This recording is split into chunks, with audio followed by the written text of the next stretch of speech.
They called it a personal matter, a harmless gesture, just a private gift exchange behind closed doors. But that lie didn't last long, because now, the Supreme Court has peeled back the curtain, and what it's uncovered isn't just damaging, it's explosive. Keir Starmer's wife, Victoria, is at the centre of a brewing national scandal, and for the first time, the public is getting a clear look at what's really been going on behind the scenes of Labour's so-called integrity leadership. And yes, Parliament has erupted. Before we go deeper, make sure you subscribe to the channel. These stories are getting buried, reshaped or whitewashed by the mainstream, but not here. We follow the facts, no matter where they lead, and we'll keep exposing the truth every single week. Subscribe now so you never miss an update. Let's get one thing straight. This isn't about petty political point scoring. This is about the heart of public trust, because when a man builds his entire platform on honesty, transparency, and restoring dignity to politics, and then it turns out his own household was accepting undeclared gifts tied to foreign lobbying interests, you don't get to call that a family matter. You call that what it is, corruption, and now the highest court in the land agrees. According to a just unsealed Supreme Court disclosure, Victoria Starmer received multiple unregistered gifts of value over the last 18 months, gifts that trace back to sources with direct business before Parliament. We're not talking about a bouquet of flowers or a thank you card. These were high-value transfers, jewellery, foreign travel packages, and even access to exclusive property assets in central London. And here's the kicker, several of those entities were later linked to firms that successfully lobbied for amendments in Labour's energy and infrastructure proposals. Coincidence? Maybe once, but not repeatedly, and certainly not when Keir Starmer's team worked to keep it all buried.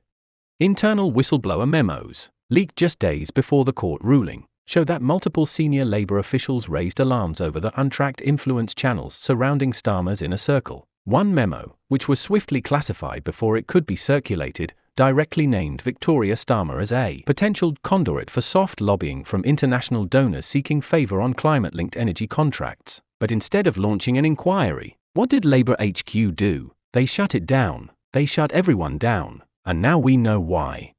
Because the Supreme Court didn't just look at the gifts. They followed the paper trail. They examined the donor structures, the shell companies, and the regulatory blind spots. And in a 5-2 ruling, they concluded there was sufficient evidence to pursue a full investigation into financial impropriety and undisclosed political influence. In plain English, they think there's enough here to crack open something much bigger, and they've ordered Parliament to act.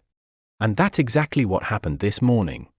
Inside the Commons chamber, scenes were nothing short of chaos. Conservative backbenchers erupted with fury. Reform MPs, led by Nigel Farage himself, demanded an emergency ethics committee be formed. And Starmer? He tried to dodge it all, refused to take questions, refused to acknowledge the ruling, but the room wasn't having it.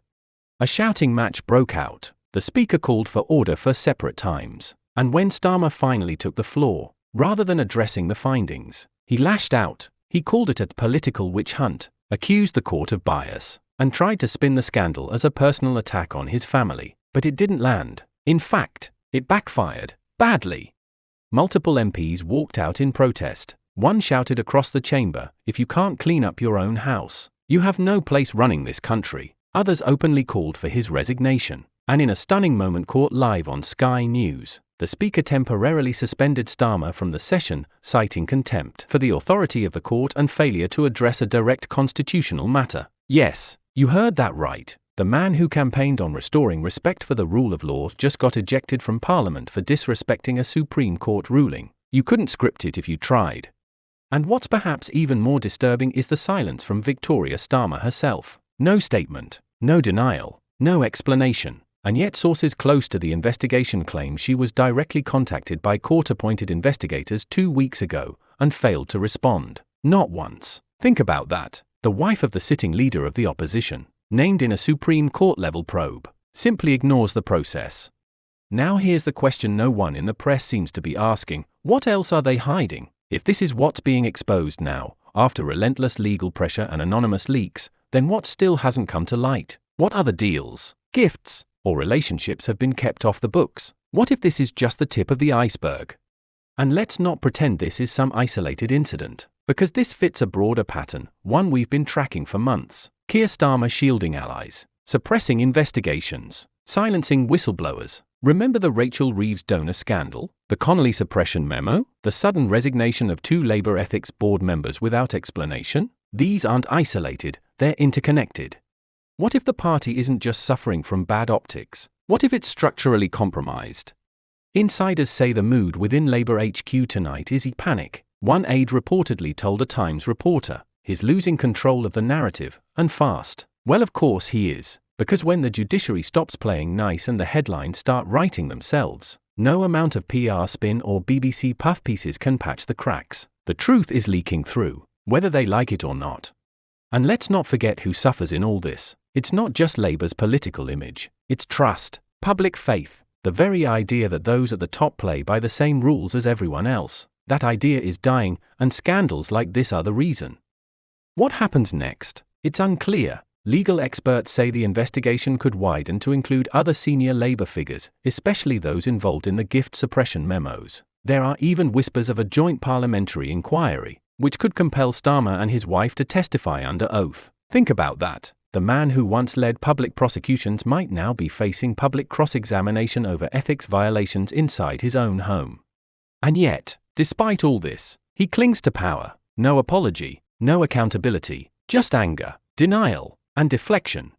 But the public sees through it. You see through it, because you know integrity doesn't just mean standing in a suit and speaking softly. It means answering hard questions. It means telling the truth, especially when it hurts. And right now, the only thing coming from Starmer's corner is silence, and it's deafening. The calls for resignation are growing. Across social media, the #GiftGate is already trending. Major unions are backing away quietly. Even centrist Labour MPs are reportedly losing patience. And for the first time, questions are being raised not just about Starmer's leadership, but about whether Labour can be trusted at all. This isn't just another headline. This is a reckoning. The Supreme Court has spoken, the Commons has reacted, and now, the people will decide what comes next. But make no mistake, the gloss is gone, the mask has slipped, and what's underneath is a party scrambling to hide from its own reflection. Stay with us, because this story is only just beginning. If you found this report valuable, leave a like, share it, and subscribe to the channel. The truth matters, and if they won't say it, we will. You're watching Real News. You're watching Precious Update.